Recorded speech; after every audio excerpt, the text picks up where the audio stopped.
Жемчужина Чеченской Республики озеро Козиной-Ам расположено как раз на границе с Дагестаном, и, проезжая в село Гагатли, можно насладиться его уникальной красотой и месторасположением. За суетой современной жизни нам не так часто удается выехать куда-нибудь за пределы даже своего села, хотя раньше наши предки активно общались и имели тесные бытовые и культурные связи с приграничными дагестанскими селами. И хотя время оставляет свои следы даже на камнях, разрушая и разбрасывая их, но люди продолжают сохранять бытовой уклад, который на протяжении столетий позволял им выживать в этих непростых условиях. Доброе утро.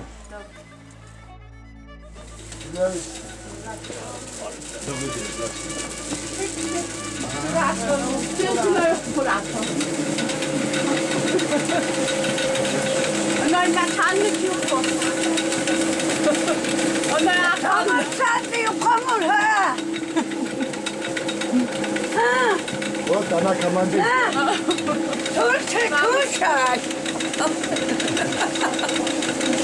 Давай, бабуля, чуть-чуть попробуем. Бисмиллахир-рахманир-рахим. Вкусная, вкусная. Очень даже вкусная. Я тоже попробую. А что вы металлом? Сначала жарят.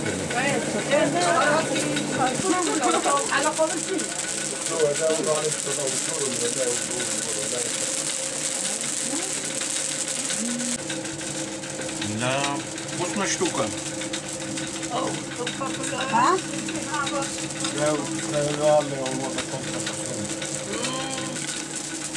Мы находимся в мельнице, но здесь производят, измельчают льняное масло. Это даже наши бабушки... Ну а ты здесь и живешь рядом, да, с этой мельницей? Да, да, здесь живу рядом. И из соседних сел тоже сюда приезжают, чтобы ее сделать. Потом ее, Чечню, Север далеко привозят продавать. И, это из давних времен бабушки тоже этими занимались, да. Теперь ты этим занимаешься, да? Да, я помогаю. Ну, то есть ты знаешь, как этим делом заниматься. Да, Если что, можешь в любой момент... Да, помогать могу. И в основном сюда все приезжают и делают... льняное масло вот да, это да. вот. Ясно. А сколько вообще мельниц по Гагатли, по селу? Только одна. Одна вот Да. эта мельница, да? Даже соседних сел такого нету. Только у нас здесь одна. То есть это вот такая уникальная такая мельница. Сколько ей лет этой мельнице? Я не знаю, больше, чем мне. Ну, я думаю, лет 100 ей есть. Наверное. И Ясно. мой дедушка ее производитель. Ага. Да. Шучу, знаю. Не, все, спасибо, что вы сохраняете традиции. Спасибо вам, что приехали. Что она работает, эта мельница. Да. Спасибо. Чеченцы называют перемолотый лен вета. Часто покупают на месяц Рамадан, так как вета обладает одним свойством. Оно очень хорошо насыщает, и человек долго не чувствует голода. Вету разогревают со сливочным маслом и сахаром на сковороде и едят часто с белым хлебом. Все, идем дальше. Да, давай.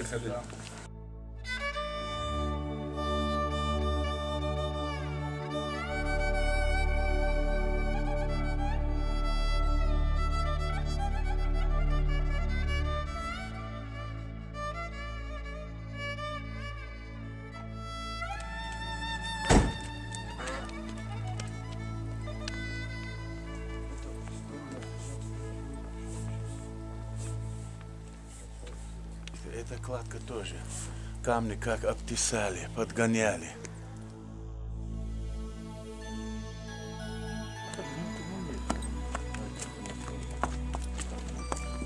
Сейчас пойдем, туда еще есть такие. Вот этот самый старый дом в селении Гагатли. Посмотрите, какие балки. Все сохранилось, но, к сожалению, дом уже не жилой. Когда смотришь на то, что построили твои отцы и деды, даже если это уже разрушено или находится в заброшенном состоянии, все равно чувствуешь, кто ты есть на этой земле. Резной наличник или каменная арка над входом в дом, или кованая решетка – все это особенности твоей национальности. Только тебе присущий культурный код, в котором, как в зеркале, отображена история народа.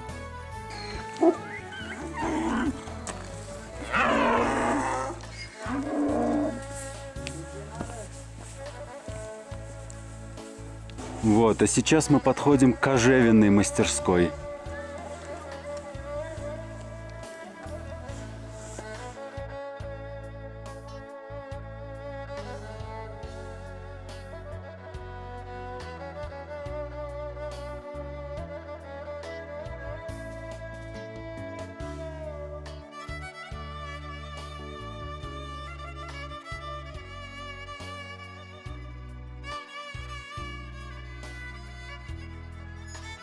Мы находимся в селении Гагатли, Вотлинского района.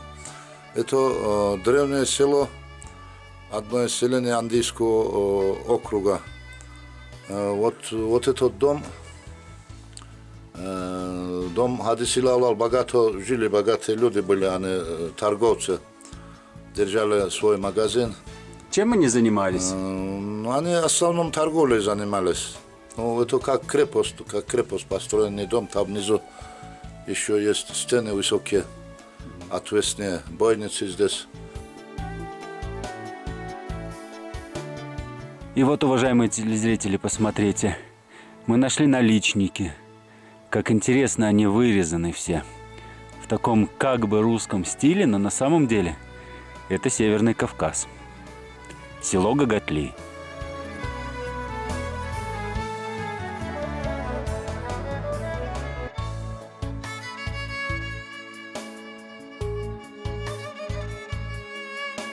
А вот связи села Гагатли с Чечней, с чеченскими селами? Ну, всегда были связи. Они приезжали к нам для покраски бурок, привозили ольховую кору.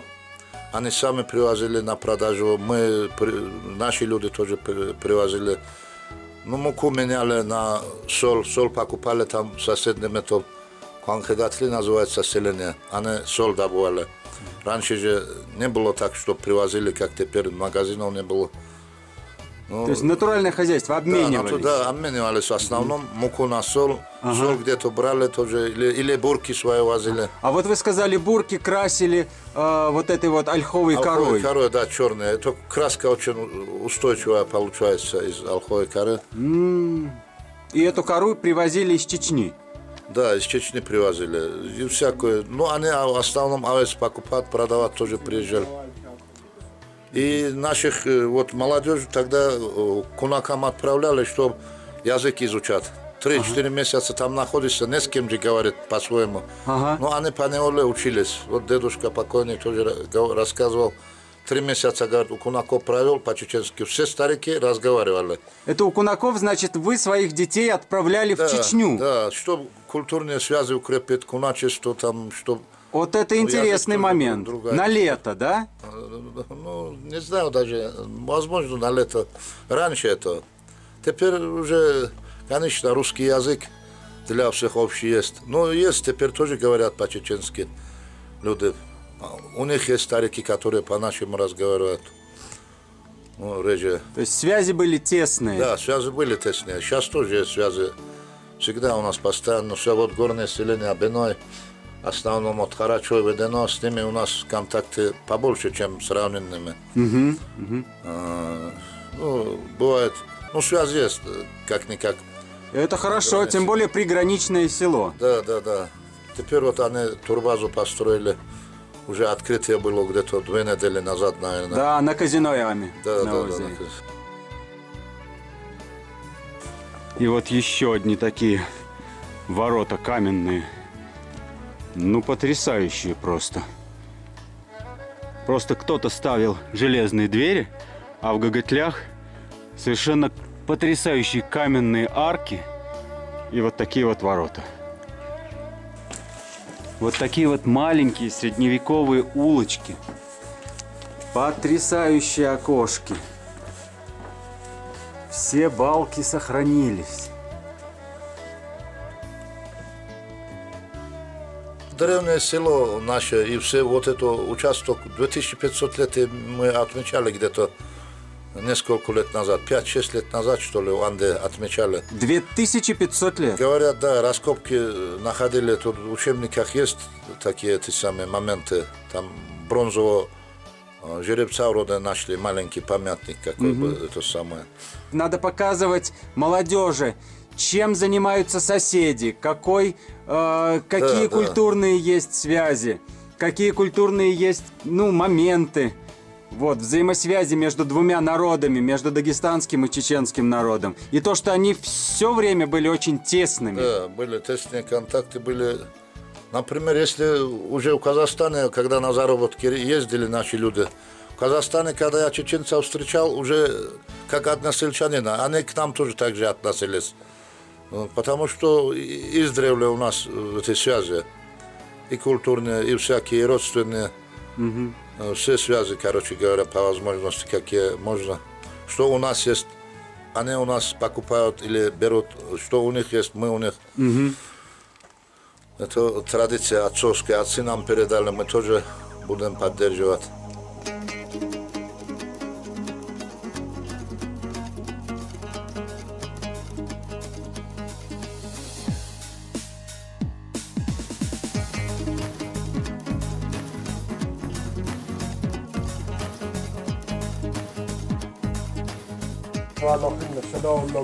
Добрый день. Добрый. Как дела? Как поживаете? Нормально. Как у Как вас? здоровье? Да ничего, Нормально. нормального.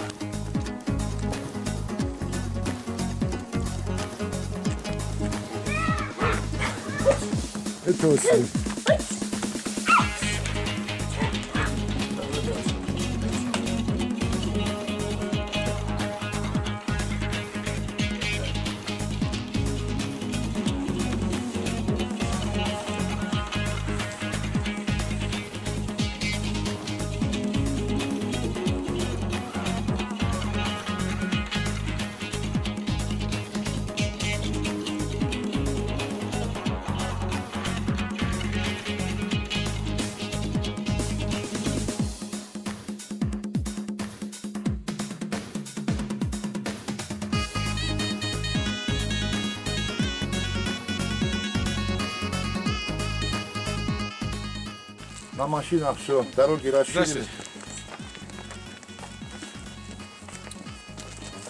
Раньше эти дороги все пешеходные были, машины не ездили здесь.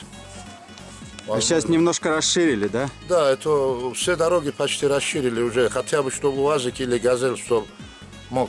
А так на спине, с гор даже вот рулон сена, с гор таскали женщины на своей спине. Вот я помню в детстве, сам ходил с ними километра 2-3 вверх, потом вниз. И женщины сейчас также и сено таскают. Нет, сейчас в основном на машинах. Даже На машинах, да? ишаки сейчас отдыхают, даже можно сказать. Там то довольны. Раньше вот ноги бывали у них всегда пораненные, спины облезли.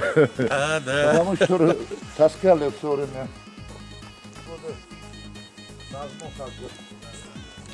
Вообще вот таких вот арок я по Чечне нигде не видел, чтобы такое было вот арочный дом. Это жилой дом был, то есть это в жилой дом это был. Не то, что жилой, это большой жилой дом. Раньше таких больших домов не было. Весь комплекс такой, как бы крепость тоже. Ну, система считается крепкой, это арочная система всегда везде. Не знаю, это или то ли от персов переняли откуда-то, Да? то ли от арабов. Тут торговые связи были, Были, и конечно, сюда были. же и персы заходили, Да, и разные через люди. Дербент, это великий шелковый путь пролегал. Связи тогда тоже были. О, за водой идет. Раньше народ здоровый был. Вот 85-90 лет люди сейчас лучше нас ходят, потому что они физически работали много. Как сейчас воды тоже много не было, там источников меньше было, 2-3 источника по всему селу, я помню. Да, старик чеченский знает. Четко.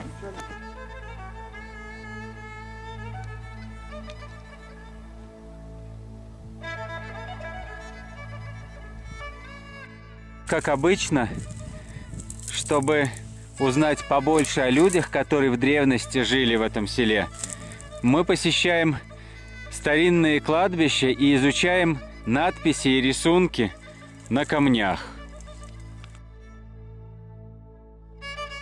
Не все хорошее уходит вместе со стариками. Многое остается. Остается мельница, кожевенные мастерские, производство колбасы и сыра и многое другое. Сравнивая, как живут твои соседи, можно многое понять о себе самом. А рисунки и знаки на памятниках еще раз напомнят нам, кто мы есть, в чем наше сходство и в чем различие, какая у нас вера и как все это существует в гармонии с природой.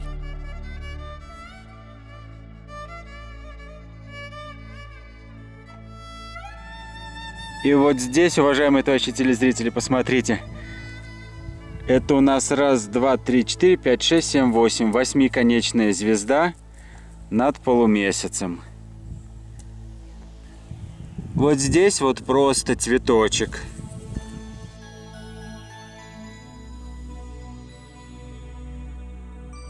Вот здесь посмотрите, какая красота.